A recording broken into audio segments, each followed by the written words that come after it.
हरे कृष्णा भारतवर्ष, कैसे हो सारा नो। आई होप सब बढ़िया होंगे, कुछ ना कुछ कर रहे होंगे, राइट।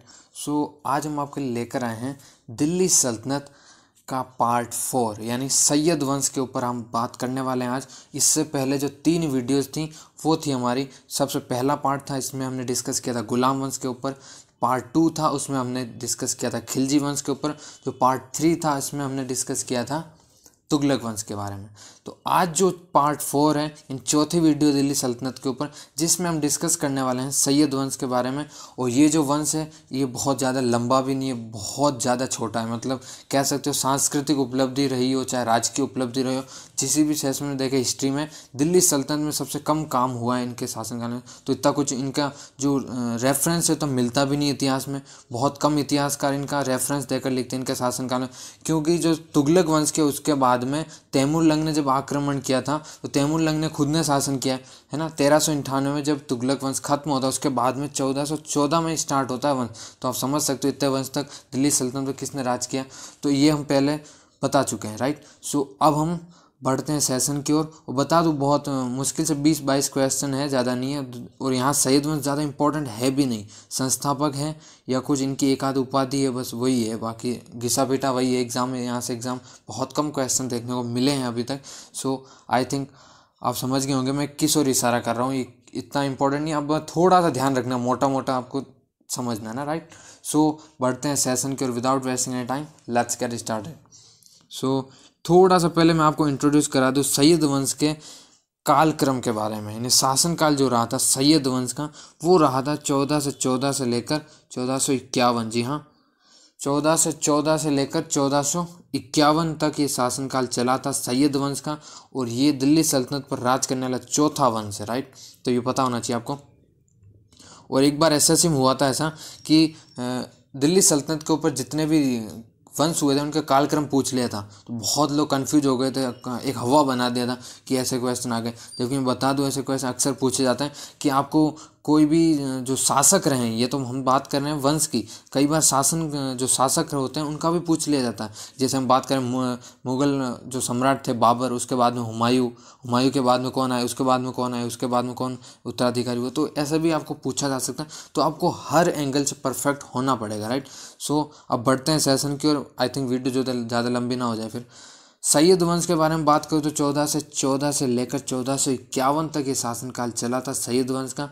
और दिखने में ज़्यादा लग रहा है, लेकिन फिर रिपीट कर रहा हूँ, इनके जो उल्लेख मिलता है, चाहे आप गूगल करके देख सकते हो या इतिहासकारों के बात करें। जिस समय अलाउद्दीन खिलजी हुआ करते थे उस समय इतिहासकार तो मौजूद थे, इतिहासकार इनके काल में भी थे, लेकिन इनके काल में इतना कुछ हुआ नहीं, क्योंकि एक तरह से जो शासन चल रहा था सैयद वंश का, वो कहने को सैयद वंश के खिज्र खां चला रहे थे, लेकिन एक्चुअल जो शासन था वो तैमूर लंग चला रहा था, उनके पुत्र चला रहे थे, है ना। शासन उनका, यानी जो स्वामी बन के बैठे थे तो वो बन के बैठे थे।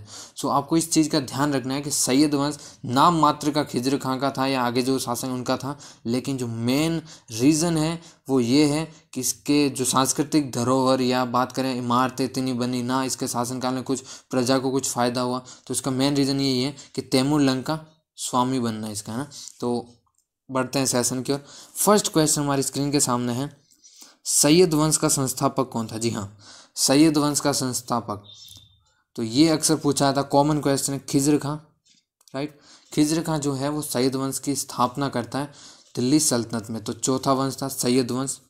नेक्स्ट है, सैयद वंश के किस शासक ने सुल्तान की उपाधि धारण न करके केवल रैयत आला की उपाधि ही धारण की। तो आपको बता दूं, अगर कोई भी शासक जब गद्दी पर बैठता है, राजगद्दी पर बैठने से पहले वो कोई भी उपाधि धारण करता है, चाहे कोई भी शासक हो, हर एक शासक ने उपाधि धारण की हुई है ना। कईयों को उल्लेख नहीं आता क्योंकि रेफरेंस नहीं मिलता है इतिहास में। तो याद रखें, उसने सुल्तान की उपाधि को धारण नहीं किया था, उसको ठुकरा दिया था, उसकी जगह रैयत आला की उपाधि धारण की थी खिज्र खां ने। तो ये जरूर चीज़ ध्यान रखें कि खिज्र खान ने किसकी उपाधि धारण की थी, तो सुल्तान की नहीं की थी। मोस्ट ऑफ केसेस में देखा जाता है कि सुल्तान ही उपाधि धारण करता है शासक, है ना। नेक्स्ट है, खिज्र खां का किसका सेनापति था।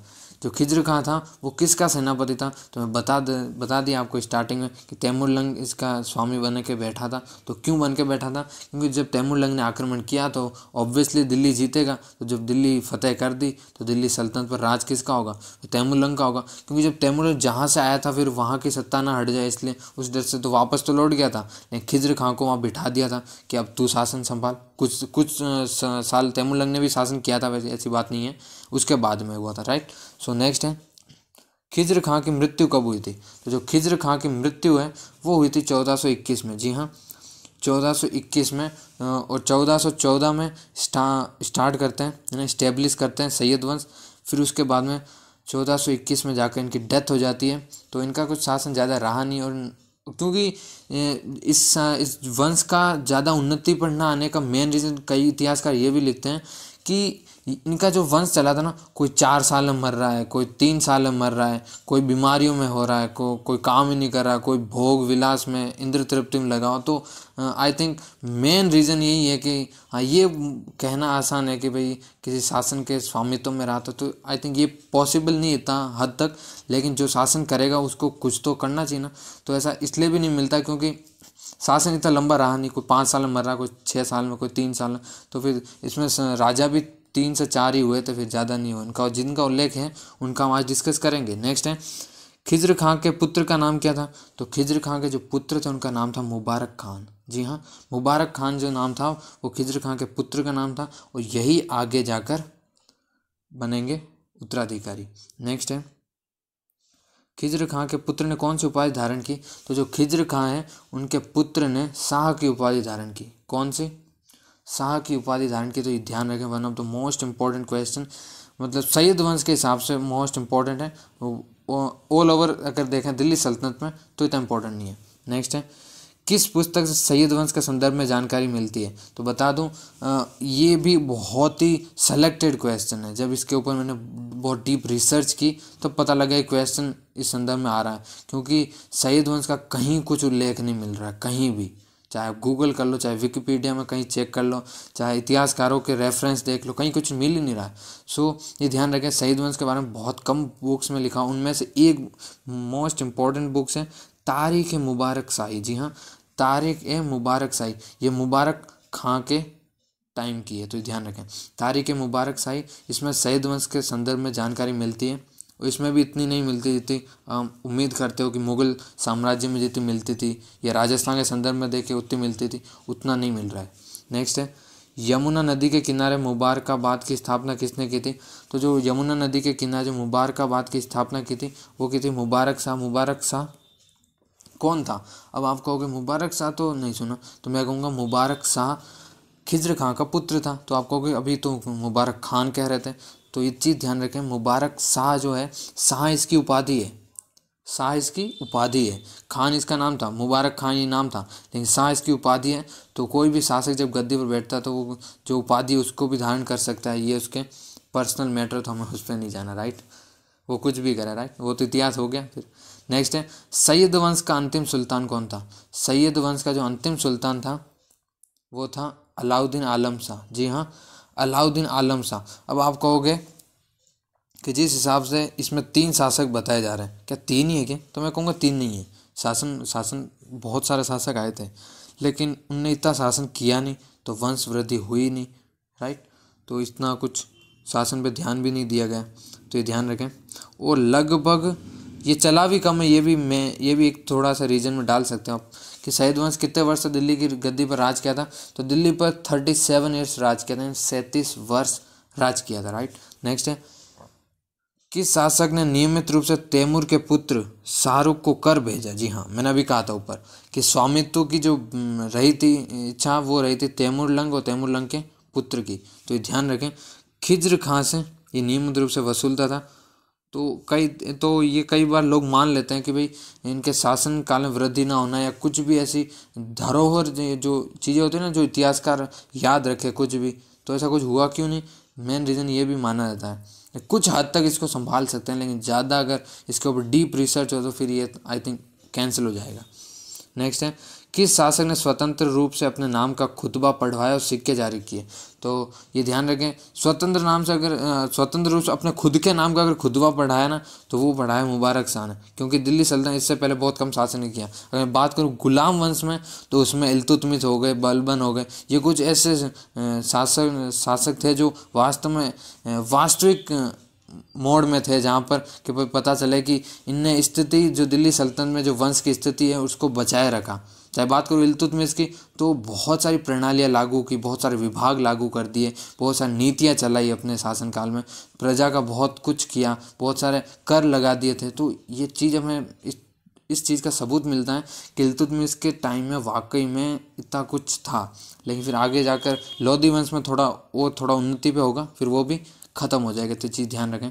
तो मुबारक शाह ने ऐसा किया है, और बाकी सब नींद ले रहे थे इसके बाद में, जब गुलाम वंश के बाद में जब वंश स्टार्ट होते हैं, चाहे खिलजी वंश हो, तुगलक वंश हो, इसके बाद में सारी ऐसे ही चलेंगे।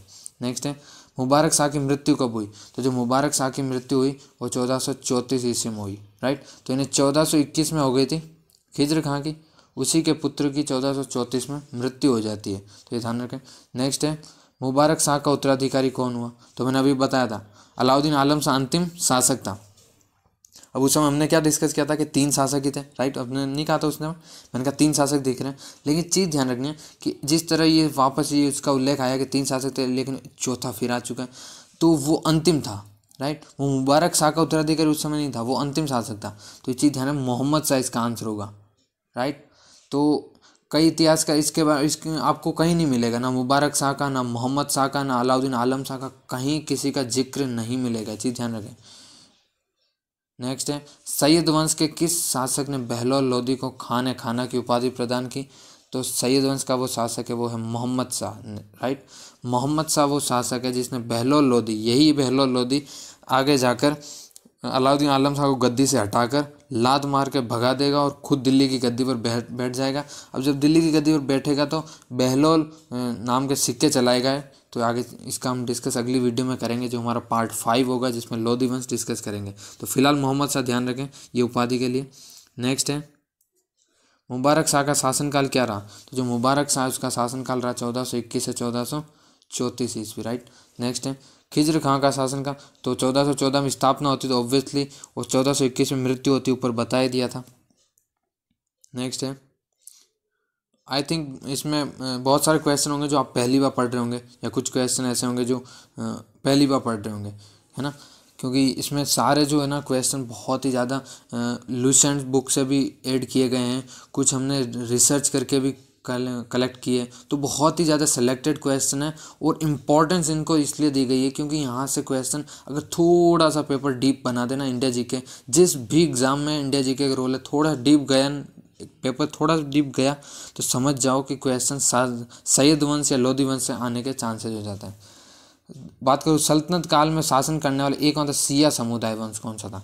तो आपको एक चीज़ पता होना चाहिए, जो मुस्लिम संप्रदाय है ना, उसमें 2 वंश है, दो एक तरह से प्रथा चलती है। एक तो होती है संप्रदाय है जो बटा हुआ है, वो एक तो है सिया और जो दूसरा है वो सुन्नी। आप मेरे को कमेंट करके ज़रूर बताएं कि जो औरंगजेब था वो किस मुस्लिम धर्म के किस संप्रदाय से बिलोंग करता था, किसे मानता था। तो सिया और सुन्नी, आई होप आप समझ गए होंगे। तो ये जो हमने जितने भी वंश पढ़े ना, वो एक तरह से सुन्नी वंश थे। आपको बहुत कम लोगों ने आपने देखा होगा कि हमने इसका डिस्कस नहीं किया, लेकिन ये चीज़ पता होना चाहिए। लेकिन एक मात्र अगर सिया वंश है ना, तो वो सैयद वंश ही था, जो सिया समुदाय का वंश था। मैंने बता दी मुस्लिम जो संप्रदाय ना, वो 2 भागों में बटा हुआ है, एक सिया और दूसरा सुन्नी। नेक्स्ट है, भारत से लौटते समय किसने खिज्र खां को मुल्तान, लाहौर, दीपालपुर का शासक नियुक्त किया? तो ये मुल्तान अलग है, लाहौर एक अलग है, यही लाहौर पाकिस्तान है, ये आपको पता होना चाहिए। दीपालपुर का जो शासन तैमूरलंग ने किया था, और यही तैमूरलंग था और इसका ही पुत्र था शाहरुख। इन दोनों ने खूब कर वसूला था सैयद वंश के शासकों से। तो उन्नति का ये भी कहा जाता है कि उन्नति नहीं होने का रीज़न। सो ये थे हमारे क्वेश्चन। आज के लिए बस इतना ही। सेशन कैसा लगा कमेंट करके ज़रूर बताएं। हमने इसमें थोड़ा सा आपको स्टोरी बेस्ड में लेकर चले, लेकिन अगर स्टोरी नहीं बताता, आपको थोड़ा सिंपल वे में फ्लो में बता देता, आई थिंक वीडियो ज़रूर 5-7 मिनट की हो जाती, लेकिन समझ कुछ नहीं आता। क्योंकि जब 1398 के बाद तुगलक वंश गायब ही हो चुका था, तो फिर 1414 तक हुआ क्या, उसके बीच में क्या शासन किसने किया, राइट। ये क्वेश्चन बहुत ज़्यादा मंडराता है, तो ये भी डाउट क्लियर करना आपके ज़रूरी था। और बहुत सारे डाउट थे, है ना, ये इस वंश के उन्नति के बारे में, क्यों इसका वंश की उन्नति नहीं हुई, क्या कारण रहे होंगे। मैंने रीज़न बता दिए। जो पहला कारण था कि इनके जो स्वामित्व जो था वो तैमूरलंग उसके पुत्र उनका था। दूसरा ये था कि इनके शासनकाल में कोई भी शासक ज़्यादा शासन नहीं कर पाया, राइट। तो ये कुछ 3-4 रीज़न है। सो आज के लिए बस इतना ही, मिलते हैं किसी नेक्स्ट वीडियो में, तब तक के लिए till then have a nice day, bye bye, take care.